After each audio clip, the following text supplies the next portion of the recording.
एक दो तथ्य रखना चाहता हूं। जैसे तस्लीम रहमानी साहब ने कहा अंग्रेज किसको क्या दे रहे थे। हमने बचपन में पढ़ा कि मोहम्मद अली जिन्ना बहुत बड़े वकील थे और उस जमाने में शायद उनकी आमदनी 4,000 रुपए पर डे से ज्यादा थी, जो आज भी बहुत बड़ी चीज है।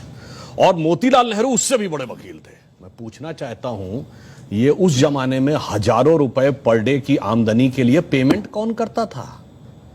किसी हिंदुस्तानी का मुकदमा लड़ रहे थे क्या? भारत तो बहुत गरीब था, हम तो अकाल और भुखमरी से झेल रहे थे। पेमेंट कौन कर रहा था? अंग्रेजों के मुकदमे लड़ रहे थे ना, इसीलिए तो। और मैं यह भी बताना चाहता हूं, जिसमें अशफाक उल्ला खां, राम प्रसाद बिस्मिल, चंद्रशेखर आजाद, काकोरी कांड, जो लखनऊ के पास ब्रिटिश सरकार का खजाना क्रांतिकारियों ने लूट लिया था, ब्रिटिश सरकार का वकील कौन था? JN मुल्ला, जगत नारायण मुल्ला, कांग्रेस के नेता खड़े थे ब्रिटिश सरकार की तरफ से कि इनको फीस कौन दे रहा था? उनको सरकारी वकील थे ना, तो सरकार से ही तो फीस ले रहे होंगे। अब मैं एक दो फैक्चुअल बात कहता हूं, वो तो विषय अभी सावरकर जी का मावरकर जी बताएंगे। मैं एक बात कोट करता हूं। बहुत बड़े एक साहित्यकार हुए VS नायपॉल, जिनको 2003 में नोबेल पुरस्कार मिला है अपनी किताब एमंग द बिलीवर्स के लिए। उन्होंने बहुत पहले एक किताब लिखी, इंडिया द वुंडेड सिविलाइजेशन। उन्होंने कहा भारत दुनिया का एक विचित्र देश है, एकमात्र देश है जहां राष्ट्रवाद को बढ़ाने वाला नहीं, राष्ट्रवाद को कमजोर करने वाला इतिहास पढ़ाया जाता है। नंबर 2, उन्होंने कहा ये एकमात्र देश है जो अपने लिखे इतिहास को ऑथेंटिक नहीं मानता, दूसरों के लिखे इतिहास को ऑथेंटिक मानता। उन्होंने कहा ब्रिटेन में जाइए, कोई ब्रिटिश, फ्रेंच या जर्मन के लिखे इतिहास को नहीं मानता, कोई जर्मन, इटालियन या स्पेनिश के लिखे इतिहास को नहीं मानता। कहा उससे भी बड़ा आश्चर्य यह है कि यह विदेशियों के लिखे इतिहास को ही प्रामाणिक नहीं मानता है, जिन्होंने इस पे हुकूमत की, जो इसके दुश्मन थे, उन दुश्मनों के लिखे हुए इतिहास को प्रामाणिक मानता है। कहता है इससे बड़ा दुर्भाग्य किसी देश का नहीं हो सकता। अब मैं बताता हूं उसमें हुआ क्या। एक और उदाहरण बता रहा हूं। सारे दर्शकों से एक सवाल ये है, क्या सिलेक्टिवली भारतीय हीरो को दबाया गया? हाँ, मैं उसके 2 उदाहरण फैक्ट बता रहा हूं। मैं दर्शकों से कह रहा हूं, जाइए चेक करिए।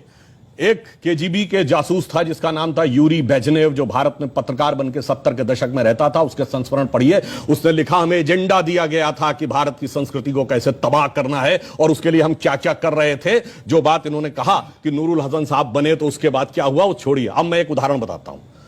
महमूद गजनी ने सोमनाथ का मंदिर तोड़ा।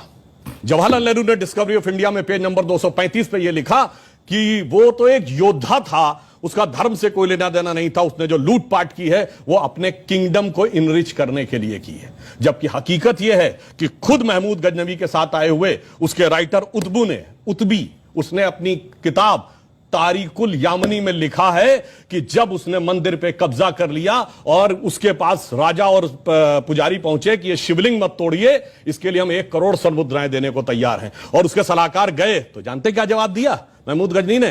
कि मैं तोड़ूंगा जरूर, इसलिए कि कयामत के दिन मैं बुत फरोश के रूप में जाना जाऊं, बुत शिकन के रूप में जाना जाऊं, बुत फरोश के रूप में। यानी कहीं नहीं पता पढ़ाई जाती, यानी ट्रेवल, यानी मैं एक बुत फरोश का मतलब हुआ कि जो मूर्तियों के साथ बिजनेस कर रहा हो, उसके लिए नहीं, मूर्ति को तोड़ने। फिल्में हम लोग देखते हैं, युवा पीढ़ी को प्यार मोहब्बत की बातों में बड़ा आनंद आता है। एक लाइन और कह दूं तो, प्यार मोहब्बत की बात हो तो क्या नाम याद आते हैं? शाहजहां, नूरजहां, जोधा अकबर, सलीम अनारकली, शीरी फरहाद, लैला मजनू, यही पढ़ाया गया ना। जबकि एक मुगल बादशाह बताइए जिसकी 1 दर्जन से कम ऑफिशियल बीवियां रही हूं, और एक भी बादशाह बताइए इसके 250 कैसा प्यार था तो 10-10 के साथ हो जाता था। स्त्री के प्रति समर्पित निष्ठावान प्रेम का प्रतीक 3 पीढ़ियों से हमारे दिमाग में ऐसे भर दिया गया कि बच्चे से पूछिए तो उसे यही याद आता है। इसे कहते हैं एजेंडा। और एजेंडा सिर्फ एक तरफ नहीं था। इंडिया गेट के सर्किल पे घूम जाइए, बाबर रोड, हुमायूं रोड, अकबर, वो सब तो अलग है। आपको मानसिंह रोड भी मिल जाएगी, मगर राणा प्रताप रोड नहीं मिलेगी।